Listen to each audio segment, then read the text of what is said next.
आशुतोष विक्रम सिंह जी, लखनऊ से। राधा वल्लभ श्री हरिवंश महाराज जी। महाराज जी, आप हमेशा भगवत प्राप्ति का उल्लेख करते हैं, तो महाराज जी कृपया करके बताएं कि भगवत प्राप्ति का असली अर्थ है क्या? आवागमन से मुक्त होकर के भगवान में लीन हो जाना या भगवान के समीप पहुंच जाना। जैसे अपना मृत्यु लोक है ना, इसमें बड़ा दुख है।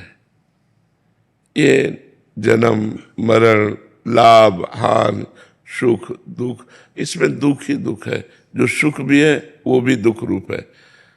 भगवान का धाम है, जैसे वृंदावन चिदानंद धाम, वैकुंठ धाम, साकेतपुरी धाम, कैलाश धाम। इनमें मरना नहीं है, इनमें बुढ़ापा नहीं है, इनमें रोग नहीं है, इनमें सुख ही सुख है, परम आनंद है।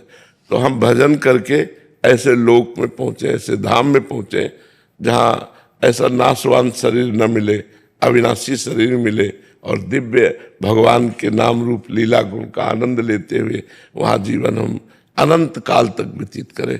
एक तो ये है साकार उपासना, और निराकार उपासना में भगवान में समा जाना, लीन हो जाना, मोक्ष हो जाना, अपना अस्तित्व मिट जाना, ये होता है। तो ये जरूरी है। अगर नहीं करते तो फिर बहुत कीट पतंगा, पशु पक्षी, 84 लाख योनियां हैं, इन योनियों में हमें जाना पड़ेगा। आज हमें कोई परेशानी तो हम डॉक्टर को दिखा सकते हैं, लेकिन पशु पक्षी योनियों में हम डॉक्टर को तो नहीं दिखा सकते। अच्छा, मरना निश्चित है, पता नहीं जवानी में मर जाए, और मर गए तो मनुष्य जीवन में कर क्या पाए। अगर नाम जप नहीं किया, अच्छे कर्म नहीं किए, तो फिर हमें 84 लाख योनियों में भटकना पड़ेगा। इसलिए हम सबसे प्रार्थना करते हैं, क्योंकि सब कोई भगवत प्राप्ति नहीं कर सकता। अधिकार है, कर सकता है, पर रुचि नहीं है।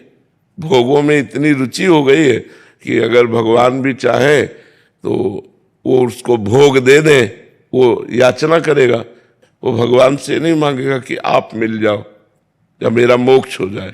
ऐसे बहुत कम लोग होते हैं जो भगवान के मार्ग में चलकर भगवान को प्राप्त करना चाहते हैं। देखो कितने लोग एकांतिक में आए हो, आप विचार कीजिए। बहुत कम लोग होते हैं जो अच्छे मार्ग का अनुसरण करते हैं, और गंदे मार्ग का अनुसरण करने वाले लाखों लोग हैं। शराब की पार्टी हो, फिर देख लो आप कितने लोग एकत्रित होते हैं। कोई ऐसी पार्टी हो जिसमें गंदा खान पान, शराब हो, ये सब मनमानी मनोरंजन हो, देखो लाखों की भीड़ हो जाएगी। और भगवान का प्रवचन होना है तो वही आएंगे जिनके अच्छे विचार हैं, जो पवित्र भावना वाले हैं, जो अपना कल्याण चाहते हैं, अपना मंगल चाहते हैं। इसलिए संतों का कार्य है जीव के अंदर भगवत प्राप्ति की जागृति करना कि मुझे भगवान चाहिए, बुरे आचरणों का त्याग करवाकर अच्छे आचरणों में लगाना। इसीलिए हम दो काम ज्यादातर कहते हैं, नाम जप करो और पवित्र आचरण रखो और भगवत प्राप्ति का लक्ष्य बना लो। समझ रहे जी। अनिल कुमार जैन जी, उज्जैन से। राधा महाराज जी, शुभ और अशुभ कर्म फल भुगतने की अवधि का निर्धारण पूर्व जन्म में कैसे होता है कि कोई व्यक्ति अपने अच्छे बुरे कर्म कितने समय तक भुगतेगा? इसको केवल विधाता जानते हैं, दूसरा नहीं जानता। सुनो भरत भावी प्रबल, बिलख कहो मुनिनाथ, हानि लाभ जीवन मरण जस अपजस विधिहात। तो जो हमारा प्रारब्ध भोग है वो क्या क्या है, कितने समय में कैसा है, इसे पूरा विधाता जानता है। और ये इतना ही नहीं है, गोदाम भरा हुआ है जिसे संचित कर्म कहते हैं। संचित कर्म से कुछ हिस्सा निकाला जाता है शुभ अशुभ का, जिससे शरीर की रचना होती है, उसे प्रारब्ध कर्म कहते हैं।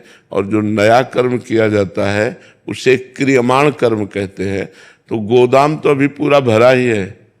जब तक भजन बल के द्वारा, ज्ञान बल के द्वारा, तप बल के द्वारा उसको नष्ट नहीं कर दोगे, तब तक भोगना पड़ेगा बार बार जन्म, बार बार मरण। और मनुष्य योनि में ही नहीं, सुअर कुत्ता गधा न जाने किन किन योनियों में हमें जाना पड़ेगा।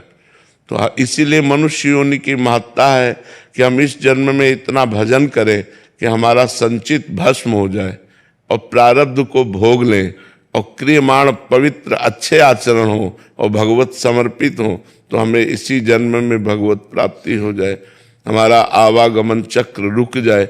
लेकिन लोग जहां संसार में चकाचौंध माया की देखा तो भगवान को भूल जाते हैं और अपना मनुष्य जन्म पूरा का पूरा इसी माया में व्यतीत कर देते हैं। अब ये हो जाए, अब ऐसा हो जाए, अब ऐसा हो जाए, पूरा जीवन इसी में चला जाता है। महाराज जी, जैसे किसी का उदय 3 महीने का है, कर्म 3 महीने तक उसको परेशान करेगा, किसी का 6 महीने तो ये एक कर्म कौन सा करा हुआ, किस कारण से ये इसकी अवधि की कौन कितना भुगते है? हाँ, उसी अपराध के अनुसार है, ये अपराध के अनुसार है ना। जैसे अपराध बड़ा है, अब जैसे किसी को बुखार आया 3 दिन में ठीक हो गया, अब प्रारब्ध छोटा था निपट गया, तो ये प्रारब्ध भोग होता है। अब बड़ा प्रारब्ध है तो आजीवन भोगना पड़ेगा, छोटा प्रारब्ध है तो थोड़ा सा आया और निपट गया, चला गया।